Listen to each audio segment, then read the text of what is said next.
उत्तर प्रदेश में 2022 के विधानसभा चुनावों को लेकर सरगर्मियां तेज हो चुकी हैं। सबसे ज्यादा तैयारी में भारतीय जनता पार्टी है, जो कि सत्तारूढ़ दल है।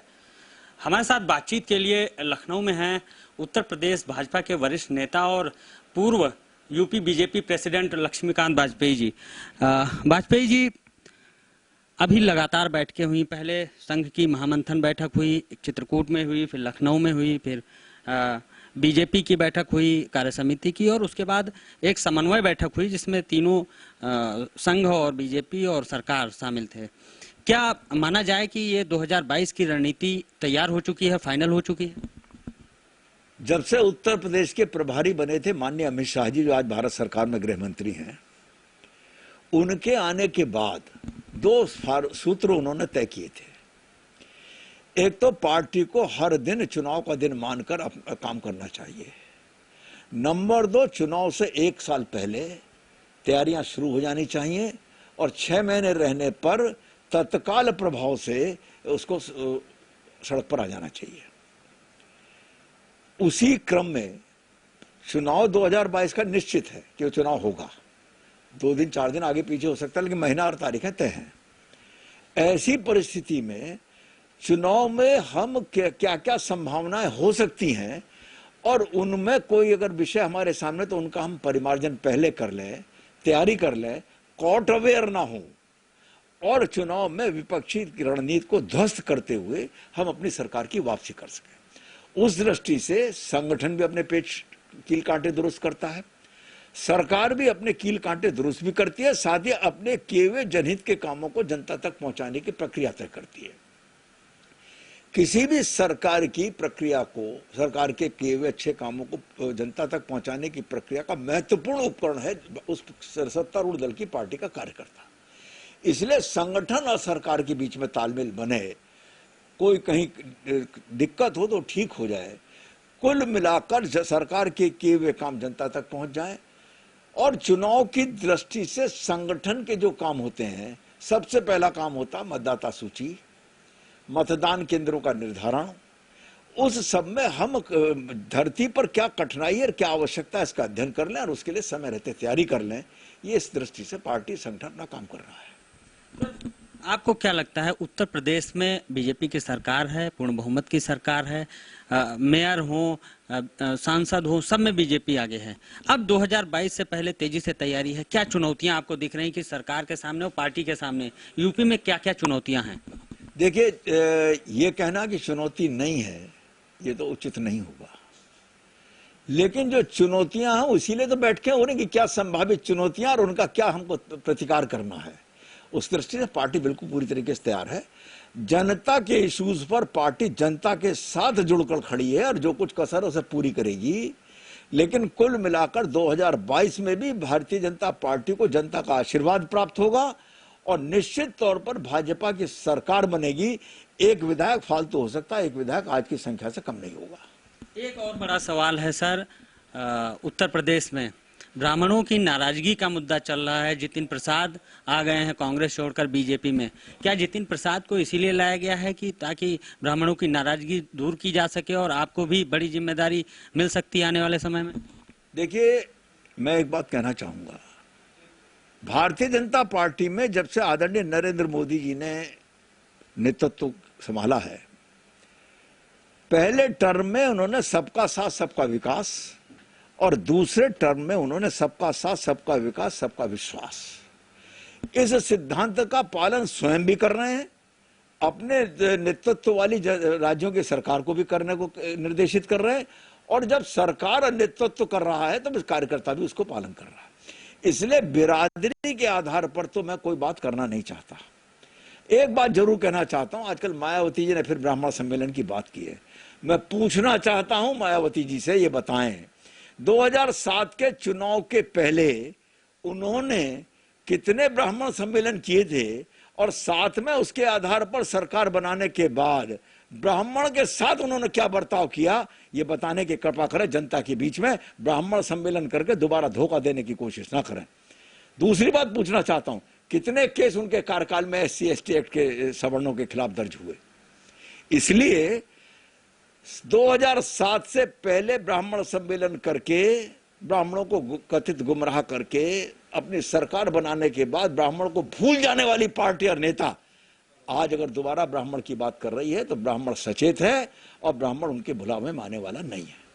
12% ब्राह्मण है करीब करीब उत्तर प्रदेश में, क्या लगता है आपको किसके साथ जाएंगे? 12% ब्राह्मण है, लगभग 100 सीटों पर निर्णायक स्थिति में है।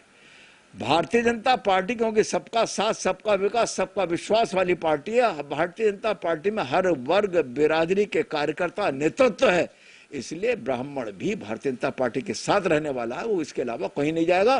क्योंकि भारतीय जनता पार्टी की नीति है राष्ट्रवाद, भारत माता, और ब्राह्मण को समाज का प्रबुद्ध वर्ग माना जाता है, तो फिर ये उम्मीद करना कि वो भारत माता से राष्ट्रवाद से हट जाएगा, ये बिल्कुल मूर्खों के स्वर्ग में विहार करने जैसा है, मुंगेरी लाल के हसीन सपने जैसा है। भारतीय जनता पार्टी में ब्राह्मण है, ब्राह्मण रहेगा और 2022 का चुनाव भारतीय जनता पार्टी जीतेगी। कानून व्यवस्था को लेकर तमाम सवाल खड़े हो रहे हैं। अभी पंचायत चुनाव हुआ 3 चरणों में, वहाँ भी तमाम सवाल खड़े हो रहे हैं। प्रियंका गांधी वाड्रा हों, अखिलेश यादव हों, सीधे योगी सरकार पर सवाल खड़े कर रहे हैं कि यहाँ पर लोकतंत्र की धज्जियां उड़ाई जा रही हैं। क्या आपका कहना है, कुछ चुनौती बन रही है सरकार के सामने? अपनी गिरेबान झांक के देखें अखिलेश यादव जी, अपनी गिरेबान झांक के देखें मायावती जी, और अपनी गिरेबान झांक कर देखें कांग्रेस पार्टी। इन्होंने अपने कार्यकाल में क्या किया था? पर उपदेश कुशल बहुतेरे हमको न सिखाएं।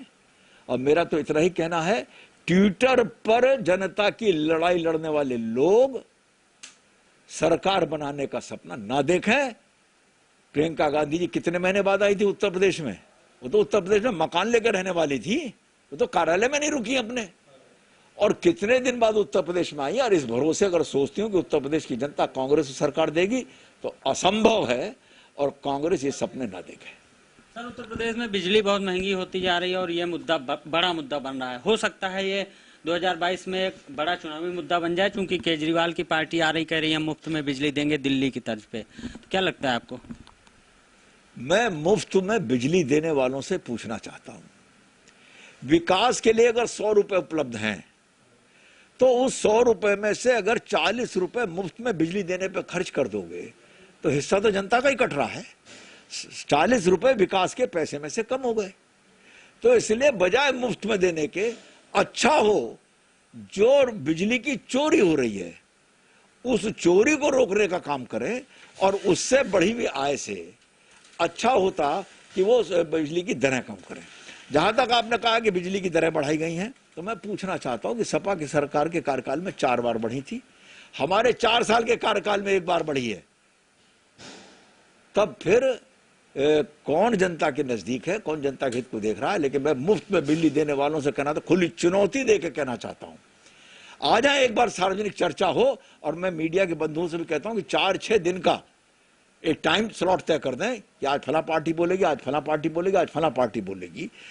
जैसा विधानसभा के चुनावों के पहले या लोकसभा चुनाव के पहले से समय देकर चर्चा होती है चुनाव आयोग की अनुमति से, और केवल मुफ्त बिजली पर चर्चा हो जाए कि आखिर मुफ्त बिजली का क्या होने वाला है। 2,75,00,000 उपभोक्ता उत्तर प्रदेश में है, जबकि विद्युत लेने वाले 3,10,00,000 हैं। आज तक दे ही नहीं रहे पैसा। तो इन मुफ्तखोरों से और बिजली चोरों से निजात दिलाने की बात अगर करें हम, और इससे बड़ी आय से जनता के दरों को कम करने का काम करें, तो अच्छा होगा, बजाय इसके मुफ्त में बिजली देने की बात करना। और मुफ्त में बिजली देने की बात आप पार्टी कर रही है। दिल्ली में तो दिया, पंजाब में जब गए तो अब मुफ्त की बात कहते हुए गए, सीमा में घुसने के बाद वापस आ गए, बोले मुफ्त की बात का प्रस्ताव जो था वापस ले लिया। तो उत्तर प्रदेश में कैसे करेंगे? अरे उत्तर प्रदेश ये देखें कि दिल्ली का क्षेत्रफल और दिल्ली की आबादी और दिल्ली की विद्युत उपभोक्ता, दिल्ली में खपने वाली प्रतिदिन की बिजली, और उत्तर प्रदेश का क्षेत्रफल, उत्तर प्रदेश की आबादी और उत्तर प्रदेश में खपने वाली बिजली, इसका रेशो तय कर लें, तब यहां जनता को गुमराह करने आए। और मैं तो चुनौती देता हूं कि अगर केवल इसी मुद्दे पर चुनाव लड़ना चाहता है तो जनता ने सबक सिखा देगी, और इनको उल्टे पांव वापस दिल्ली जाना पड़ेगा। अब की बात तो दिल्ली से भी उखड़ेंगे, कितनी मुफ्त में बिजली दे दें, ये दिल्ली में भी आपका सरकार नहीं बना पाएंगे। सर, पश्चिमी उत्तर प्रदेश में मुश्किल आ सकती है बीजेपी को, चूंकि अभी जो माहौल देखा गया पिछले 4-6 महीने में, किसान आंदोलन, जो कृषि बिल कानून के बाद तमाम जगह पे विधायक बीजेपी के और सांसद मंत्री, उनको विरोध का सामना करना पड़ता है पश्चिमी उत्तर प्रदेश में। मैं केवल इतना पूछना चाहता हूं कि जिस दिन कृषि बिल का विरोध किया था किसानों ने, उस समय दिल्ली गाजीपुर बॉर्डर पर कितनी भीड़ थी, कितना बड़ा नेतृत्व था। धीरे धीरे, क्योंकि वो गुमराह नेतृत्व आया था शुरू में, जब धीरे धीरे सरकार ने किसानों के साथ विभिन्न वार्ता के दौरों में स्थितियां स्पष्ट की, तो वो उनका जनमत घटता चला जा रहा, उनका दायरा सिकुड़ता जा रहा। और आज कितने लोग बैठे हैं, ये स्पष्ट साबित करता है कि कृषि बिल किसानों के हित में है, किसानों के विरोध में नहीं है। जहां तक चुनाव का सवाल है, फिर मैं कहना चाहूंगा कि जिला पंचायत के चुनाव में तो भले कुछ हुआ हो, लेकिन जब आएगा उत्तर प्रदेश का चुनाव तो दायरा बड़ा होगा, एक जिले का चुनाव नहीं होगा। इसलिए कुल मिलाकर उत्तर प्रदेश में किसानों की समस्या के संबंध में जो विषय है उस पर सरकार विचार कर रही है और यथा आवश्यक समय पर निर्णय भी लेगी। लेकिन किसान के बिल सरकार के पक्ष में। एक बात और मैं निवेदन करना चाहता हूं कि अच्छा होता कि किसान बिल नंबर 1, उसके पृष्ठ संख्या 24, उस पर बिंदु संख्या फला पर यह लिखा है, इसके स्थान पर यह कर दिया जाए, क्योंकि उससे ये नुकसान हो रहा है और इससे ये फायदा होगा। इतना लिखकर अगर सरकार को दे तो विचार कर लेंगे। ओवरऑल कहिए कि साहब हम तीनों कानून हटा दें, तो वो संभव नहीं है। एक बात आखिरी और कहना चाहता हूं, सर कोर्ट 3 साल के लिए, 3 महीने के लिए तो स्थगित कर दिया गया कानून, तब तुम सड़क पर क्यों बैठे थे, वार्ता टेबल पर क्यों नहीं आते? कुल मिलाकर मेरा यह कहना है कि जो शुरुआत का आंदोलन का दायरा था, वॉल्यूम था, आज उसका 10% भी वॉल्यूम नहीं है। अगर किसान के विरोध में होते ये बिल, तो आम किसान बॉर्डर पर ही होता, अपने खेत में काम करता। चुनाव से पहले क्या लगता है आपको, खत्म हो जाएगा यह आंदोलन? नहीं, मैं आंदोलन तो जो लोग चला रहे हैं मैं उनके बारे में कोई टिप्पणी नहीं करूंगा। मैं तो अपनी पार्टी का पक्ष रख रहा हूं कि किसानों के जो कानून है किसानों के हित में है, और अगर कोई चीज किसानों को विपरीत लगती है तो स्पेसिफिक बिंदु करें। ये तीनों कृषि कानून खत्म करें तब वार्ता होगी। ये दुराग्रह है, ये आग्रह नहीं। सर, आखिरी सवाल है मेरा, उत्तर प्रदेश में 2022 के चुनाव में क्या लगता है आपको, कौन सी पार्टी बीजेपी को चुनौती दे सकती है, कौन सी पार्टी बीजेपी को टक्कर देगी? कोई पार्टी बीजेपी को अकेले तो टक्कर देने की स्थिति में है नहीं, मिलकर भी टक्कर नहीं दे पाएंगे।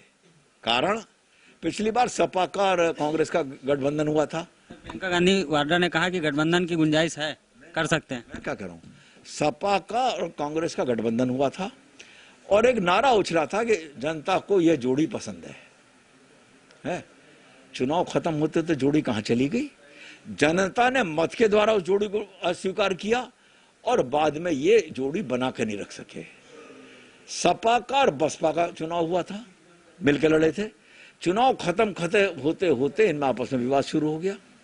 आज दोनों संकल्प कर रहे हैं, एड़ी चोटी का जोर लगा रहे हैं कि हम नहीं, बिल्कुल मिलकर नहीं लड़ेंगे। अकेले भी चुनौती नहीं है और मिलकर भी लड़े तो चुनौती नहीं है। बहुत बहुत शुक्रिया सर बातचीत के लिए और समय देने के लिए।